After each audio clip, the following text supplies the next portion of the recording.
আশা কৰিছোঁ সকলে ভালে আছা। আমাৰ গাঁৱৰ একমাত্ৰ খেলপথাৰ এইখন লৈছোঁ।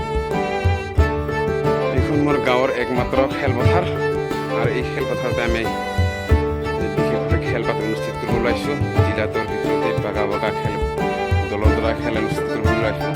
মাত্ৰ 16টা টিমে থাকিব ইয়াত।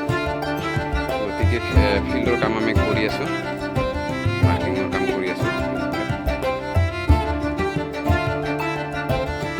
ফিল্ড কিমান হ'ব লাগে, 90/120 নেকি? কোনে কোনে ভালকৈ জানে জনাই দিবচোন। এইবিলাক ইয়াত যিখিনি আমি চাফ চিতিৰ কাৰণে প্লেচখিনি বনাইছোঁ আৰু বেনাৰ চেনাৰ লগোৱা হৈ গৈছে, আমাৰ কামবিলাক হৈ গৈছে।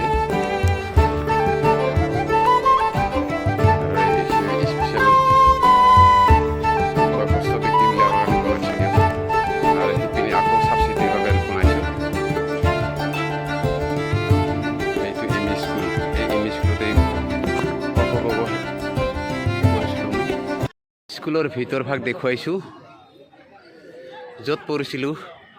ক খ গ ঘ শিকিলোঁ LP স্কুলত। অৱশ্যে মই কাৰো নাম চিলেটত লিখা নাই দেই। এতিয়াও অকণমান পৰিৱৰ্তন হৈছে স্কুলবিলাক। এই ঘৰটো আগৰে পৰা আছে।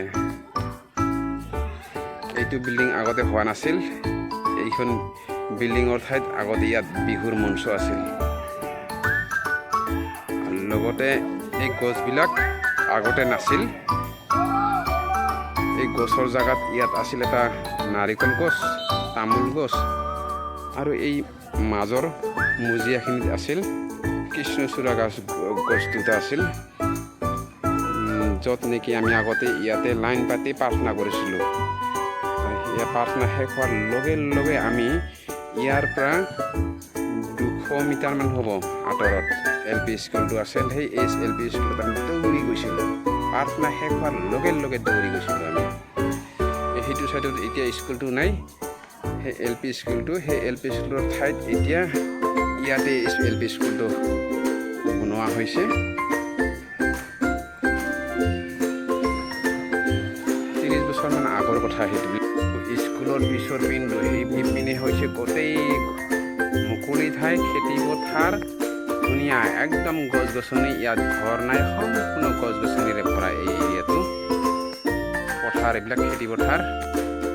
আৰু সেই দূৰত দেখা পাই আছে সেইটো পিনে জংঘল আছে, ৰবাৰ বাগান আছে। এনেকুৱা গছবিলাক আগতে নাছিল। এইখিনি সম্পূৰ্ণ খোলা আছিল আৰু বকফুলৰ গছ আছিল এই ঠাইটোত। মনত পৰিলে ভাল লাগে পুৰণা স্মৃতিবিলাক।